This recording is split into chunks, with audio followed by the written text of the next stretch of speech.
আজ 11ই মে 2024। আমরা একটু আগে গেছিলাম কুন্ডুগলি দালান ঘাটে দুই যমজ বোন স্নেহা এবং সোহার বাড়ি, যারা উচ্চ মাধ্যমিকে চতুর্থ এবং দশম হয়েছে, তার বাড়ি হয়ে আমরা এই হরিদ্রাডাঙ্গা বিশ্বহরিতলায় এসছি। আমরা অংশুকের বাড়িতে, অংশুক দে, সে এবার মাধ্যমিকে খুব কৃতিত্বের সঙ্গে খুব সম্ভবত 669 নাম্বার পেয়েছে। আমরা তার বাড়ি এসছি।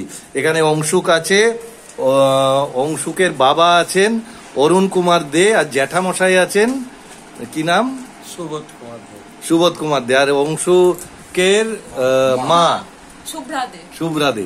আমরা এই পরিবারে এসেই খুব আন্তরিকতা পেলাম। আমরা স্নেহা সোহার বাড়িতে গিয়েও খুব আন্তরিকতা পেয়েছি।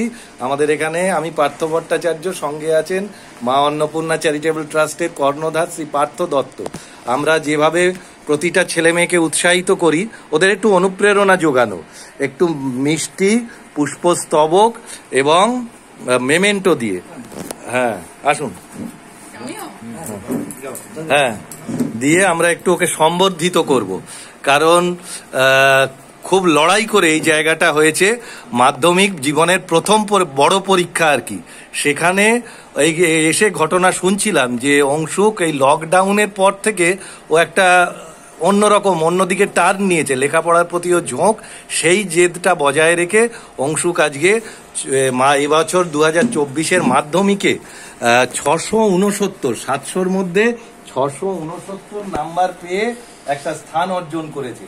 তা আমরা ভীষণ আনন্দিত এই কৃতিত্বের জন্য। আমরা একটু এই যে মা অন্নপূর্ণা চ্যারিটেবল ট্রাস্টের এই স্মারক আর একটু মিষ্টিমুখ আর একটু পুষ্পস্তবক, যাতে অংশুক আরো বিকশিত হয়, আরো অনেক দূরে যেতে পারে এবং একজন প্রকৃত ভালো মানুষ হয়ে উঠতে পারে। আমারও বাড়ি খুব কাছেই, চ্যাটার্জি বাগানে। আমরাও চাইবো যে আমাদের এই না ঠিক আছে পায়ে পড়া নয়, মনে পড়া বেশি দরকার। তা আমরা প্রত্যেকেরই সবারই একটু একটু করে কথা শুনবো।